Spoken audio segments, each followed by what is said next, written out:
أعوذ بالله من الشيطان الرجيم بسم الله الرحمن الرحيم يا أيها الذين آمنوا اجتنبوا كثيرا من الظن إن بعض الظن إثم ولا تجسسوا ولا يغتب بعضكم بعضا أيحب أحدكم أن يأكل لحم أخيه ميتا فكرهتموه واتقوا الله إن الله تواب الرحيم صدق اللہ العلی العظیم۔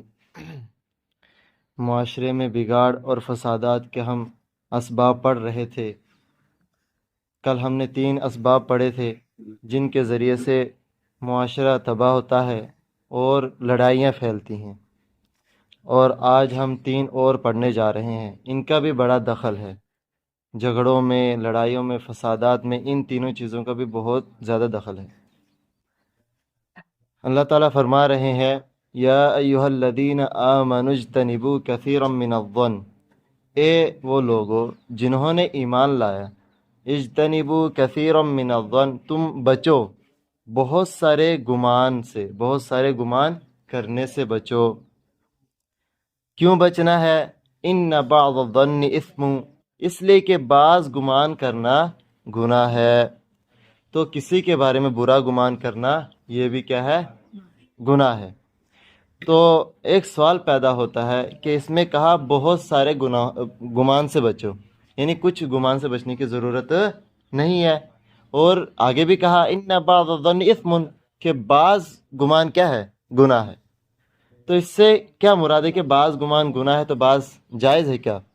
تو اس میں یہ بات یاد رکھنی چاہیے کہ گمان کی 2 حیثیتیں ہیں، یا تو وہ صرف جس کے ساتھ وہ گمان کر رہا اس کے ساتھ ہی تعلق ہے، یعنی اس میں وہ تحقیق نہیں کرتا کہ فلاں کیا کر رہا ہے، کیا نہیں کر رہا ہے، کیا وہ جو میں گمان کر رہا ہوں اس کے خلاف تو نہیں کر رہا ہے، اس کے بارے میں وہ تحقیق نہیں کرتا ہے، اس کے پیچھے پڑا نہیں رہتا ہے، تو یہ تو کوئی وہ مسئلہ نہیں ہے، اس میں کوئی گناہ نہیں ہے۔ یعنی مثال کے طور پر کوئی اپنی حفاظت کے لیے کوئی چیز رکھے، یعنی بٹوے میں پیسے حفاظت کے لیے رکھتا ہے، تو وہ سوچ رہا ہے کہیں چوری نہ ہو جائے، تو اس نے کہیں اور چھپا کے رکھ دیے، تو یہ احتیاط کرنا ہوا، تو اس سے گناہ نہیں ہوتے ہیں، اس اور گناہ بھی نہیں لکھا جاتا ہے۔ کہ احتیاط کرنا، کسی پر تھوڑا سا گمان کر لینا کہ بھائی میں سفر میں جا رہا ہوں، اکیلے ہوں، کہیں اگر چوری ہو گئی، حالانکہ لوگوں کے ساتھ گمان ہو رہا نا، یہ بھی شک ہو گیا کہ لوگ چوری کرنے والے، لیکن ایسا نہیں ہے، بلکہ اس کو کہتے ہیں احتیاط کرنا، تو یہ جائز ہے۔ دوسری اس کی حیثیت یہ ہے کہ احتمال ہو، یعنی جس کے بارے میں گمان کیا جا رہا ہے یا تو وہ اس میں ملوث ہوگا یا وہ نہیں ہوگا۔ اگر اس میں وہ ہے، یعنی اس کے اندر وہ چیزیں پائی جا رہی ہے تو اس کا مسئلہ الگ ہے، لیکن اگر اس کے اندر نہیں پائی جا رہی ہے تو یہ کیا ہوگا؟ بڑا گناہ ہے۔ مثال کے طور پر ہم لوگ جیسے سمجھتے ہیں کہ اللہ تعالیٰ جو ہے چھوٹے چھوٹے گناہوں کو بھی نہیں کریں گے، معاف نہیں کریں گے، چھوٹے چھوٹے گناہوں کی بھی پوچھ تاچھ کریں گے، اس میں بھی پھنسائیں گے، اس میں بھی پھنسائیں گے، یعنی اللہ کے ساتھ ایسا گمان کر لے کہ بھائی اتو سا بھی گناہ معاف نہیں کرنے والے، تو یہ ہو گیا کہ اللہ کے ساتھ کیا کرنا؟ برا گمان کرنا، اور جو کہ اس کے محل نہیں، یعنی اللہ تعالیٰ کے محل نہیں ہے کہ ہم ان کے خلاف گمان کریں کہ اللہ تعالیٰ ہمیں چھوٹے چھوٹے گناہوں کو معاف بھی نہیں کریں گے۔ اور دوسرا یہ ہے کہ وہ جس کے بارے میں گمان کر رہا ہے وہ اس کے بارے میں اس کا احتمال ہے کہ وہ محل بن سکتا ہے، تو یہ درمیانہ گناہ ہے۔ تو ان تمام گمان سے بچنا ضروری ہے۔ تو عام گمان کرنا یہ کوئی گناہ نہیں ہے، کسی کے بارے میں برا گمان کرنا یہ کیا ہے؟ گناہ ہے۔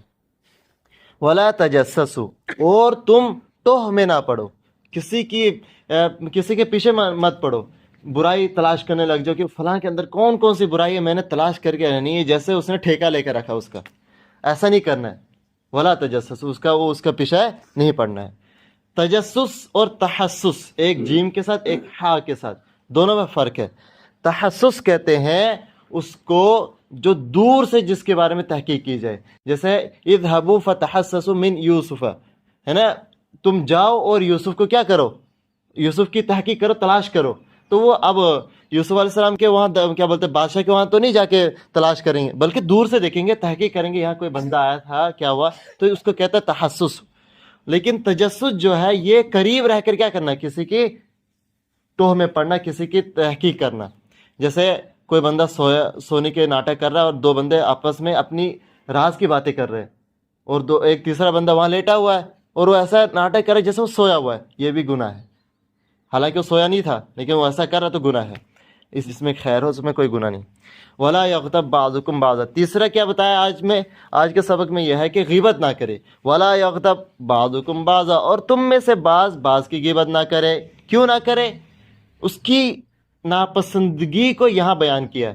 ایسے حدیث میں ہے کہ الغیبت اشد من الزنا، کہ زنا سے بڑھ کر ہے غیبت کرنا، لیکن یہاں اللہ تعالیٰ نے تھوڑا سا یہ بتایا کہ کتنا ناپسندیدہ کام ہے، وہ یہاں مثال دے کر بتا دیا کہ ایحب احدکم ان یاکل لحم اخیہ میتا، کیا تم میں سے کوئی پسند کرے گا ان یاکل لحم اخیہ، کہ وہ اپنے بھائی کا گوشت کھائے، میتا اس حال میں کہ وہ کیا ہو، مردہ ہو۔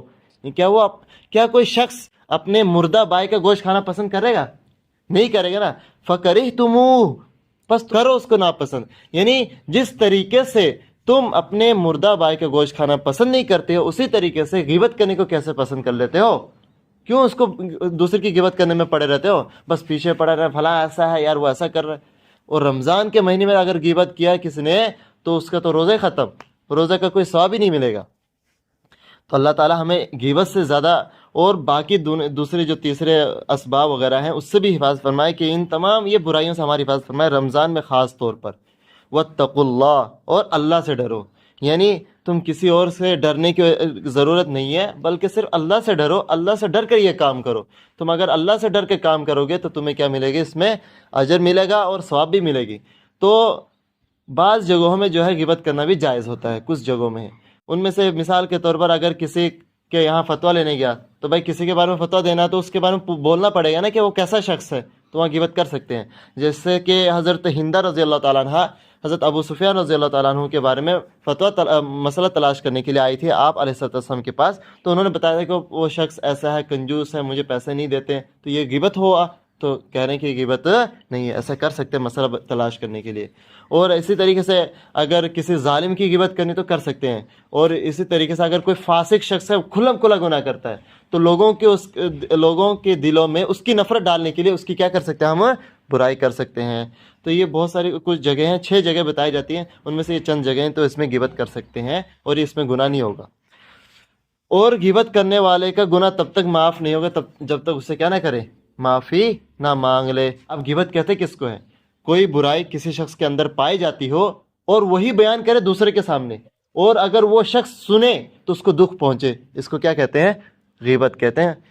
لیکن اگر وہ برائی اس کے اندر نہیں ہے اور دوسرے کو جا کے بیان کر رہا ہے تو یہ غیبت نہیں ہے بلکہ تہمت ہے، اور تہمت غیبت سے بڑھ کر ہے۔ اور اگر اس کے سامنے بتا رہے لفظ ہے، تانا دینا، یہ بھی گناہ ہے۔ مطلب ہر طریقے سے کسی کی برائی کرنا جائز نہیں ہے۔ اللہ سے ڈرو، ان اللہ تواب الرحیم، اور توبہ کر لو۔ کیوں؟ اس لیے کہ بے شک اللہ تعالیٰ تواب، توبہ قبول کرنے والا ہے، رحیم، رحم کرنے والا ہے۔ تم یہ مت سمجھو کہ میں توبہ قبول نہیں کروں گا، میرا دروازہ کھلا ہے، آ جاؤ تم بس، ففروا الی اللہ، اللہ کی طرف دوڑو، اللہ معاف کرنے والا ہے اور رحم کرنے والا ہے۔ اللہ تعالیٰ ہمیں اس آیت کے مطابق زندگی گزارنے کی توفیق عطا فرمائے۔ صدق اللہ العلی العظیم، وآخر دعوانا الحمد للہ۔